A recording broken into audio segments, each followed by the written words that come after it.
के वर्तमान आचार्य श्री के पावन पाद पद्मों में सत नमन।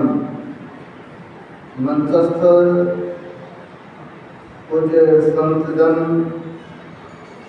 आदरणीय धर्म प्रेमी सज्जनों, आदरणीय माताओं एवं भक्तमती बहनों,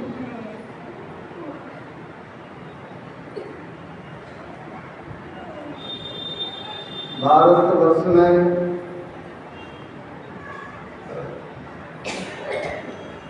कई तरह के पर्व त्योहार लोग मनाते हैं और सभी पर्व त्योहार के पीछे कोई न कोई पौराणिक गाथा जुड़ी हुई है। ये पौराणिक गाथा के माध्यम से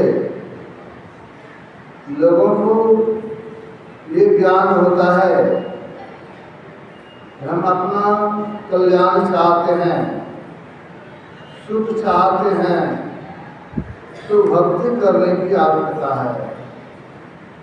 भक्ति करेंगे तब हमारा जीवन सुखमय बनेगा। आज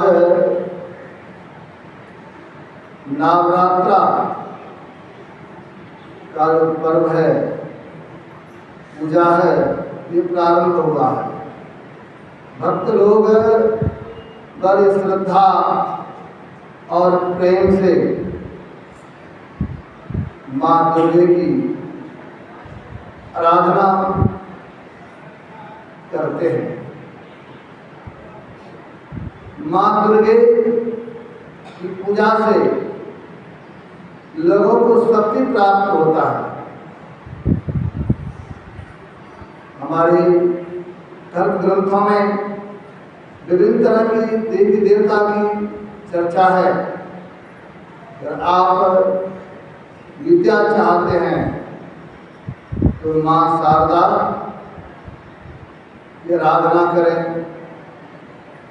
धन चाहिए तो लक्ष्मी माँ को लोग पूजते हैं और युद्ध के मैदान में विजय श्री हासिल करना है तो माँ अम्बे की आराधना करें। यह व्रत जो है, यह जो पर्व है, यह असत्य पर सत्य की विजय, अधर्म पर धर्म की विजय का प्रतीक है। दैत्य लोग से जब देवता लोग परेशान हो गए, सुन रहे थे, भगवान विष्णु से प्रार्थना की और सभी देवता अपनी अपनी थोड़ी थोड़ी शक्ति दिए और सभी शक्ति एकत्रित होकर वही शक्ति स्वरूपा मैया के रूप में प्रकट हुई और उन्होंने असुरों का संहार किया।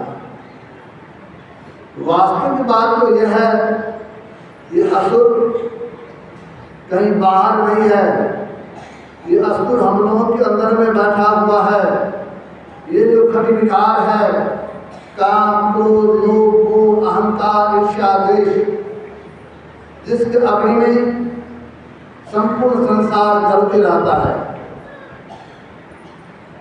इन पर विजय प्राप्त करना चाहते हैं तो आपको अंतर में चलने की आवश्यकता है। अंतर में शक्ति को हासिल करने की जरूरत है।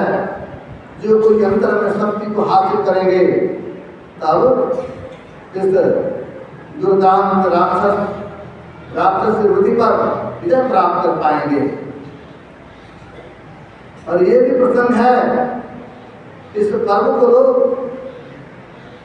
विजयादशमी भी कहते हैं। इसके अंतिम जो पर्व होगा, अंतिम पूजा, लोग कहेंगे विजयादशमी। इसका भाव क्या है?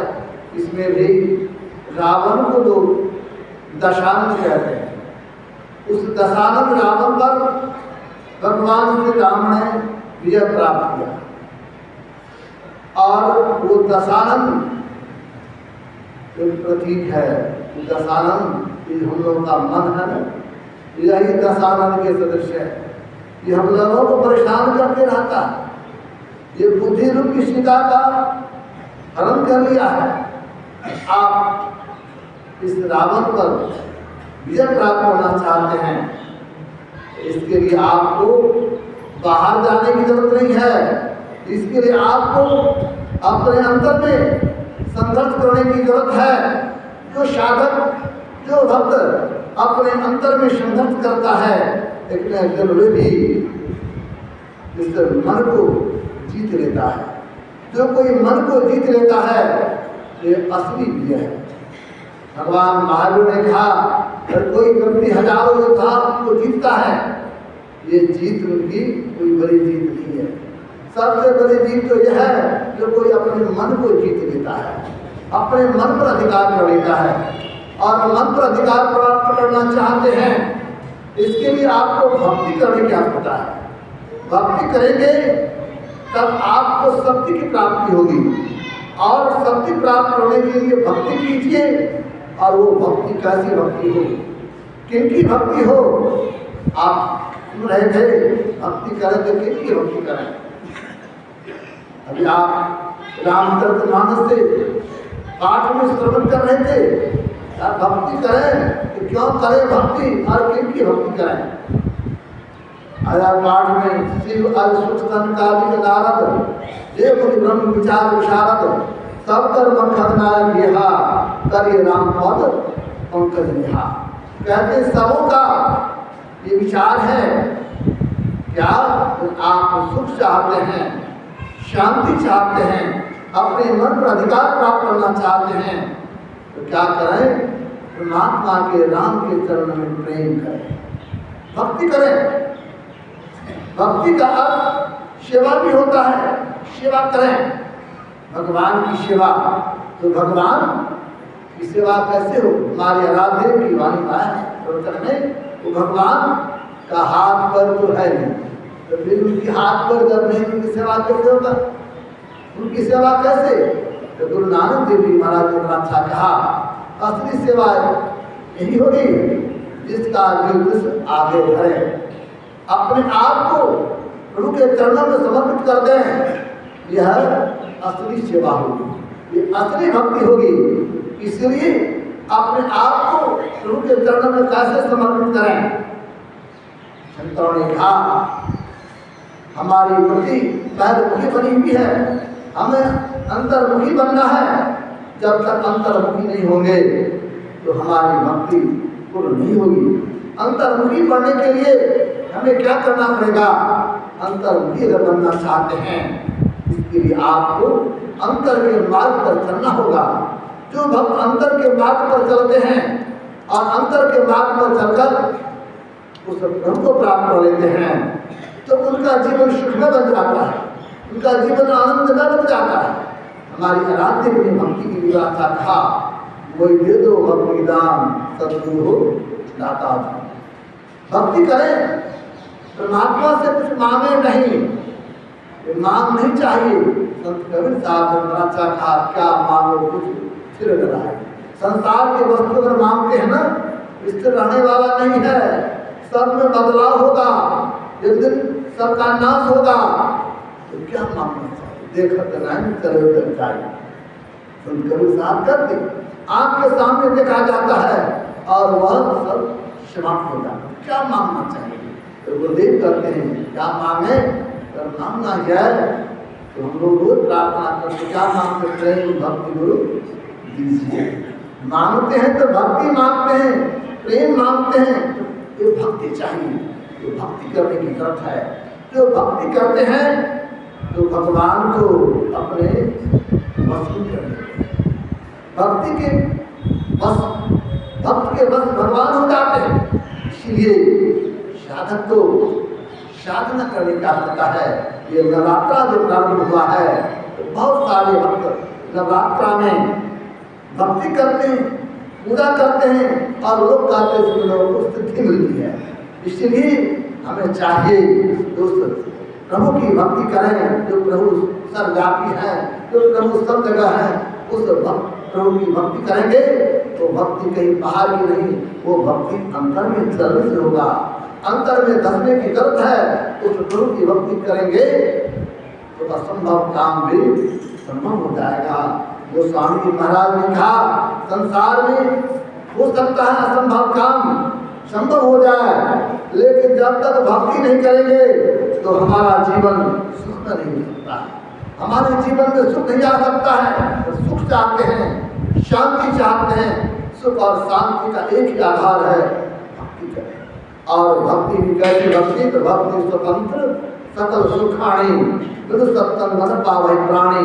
और भक्ति करें तो स्वतंत्र भक्ति करें, सुख भक्ति करें, लेकिन सुख भक्ति करने के लिए प्रारंभ स्थूल भक्ति से होता है। स्थूल से सुखतर और सुखतम भक्ति होती है। यह हमारे शुद्ध मन की विशेषता है। और हमारे गुरुदेव कहते हैं जिस प्रकार चलने के लिए पाँव की जरूरत है और जीने के लिए गला की आवश्यकता है, उसी तरह भक्ति करते हैं तो पहले शब्द भक्ति, इसके बाद निर्गुण भक्ति। प्रारंभ शब्द भक्ति से होगा और अंतिम निर्गुण निराकार में जाकर होगा। इसलिए भक्ति करें, दोनों तरह का भक्ति करें, बाहर अंतर भक्ति कराई दीजिए आत्मज्ञान सदगुरु हो दाता जी। बाहर की भी भक्ति करें और अंतर की भी भक्ति करें, दोनों भक्ति करेंगे तब हमारा कल्याण होगा। हमारे गुरुदेव कहते थे दोनों तरह का भक्ति कीजिएगा, नृत्य और ध्यान नृत्य रहिए कर संलग्न, व्यभिचार चोरी नशा झूठ करना चाहिए। रोज सत्संग कीजिए, रोज ध्यान कीजिए और अपने आप को पंच पापों से बचा के रखिए, तब आपका जीवन सुख होगा, आपका जीवन आनंद होगा। इन्हीं के साथ मैं अपने वाणी को विराम दे रहा हूँ। और बड़ी सौभाग्य की बात है, हम लोग के बीच मुझे गंगाधर बाबा आए हुए हैं और हमारे बीच डॉक्टर स्वामी विवेकानंद जी महाराज विराजमान है। अब हम लोग उन लोगों से विशेष सुनाएं। इन्हीं के साथ अपने वाणी को विराम दे रहा हूँ। श्री सद्गुरु महाराज।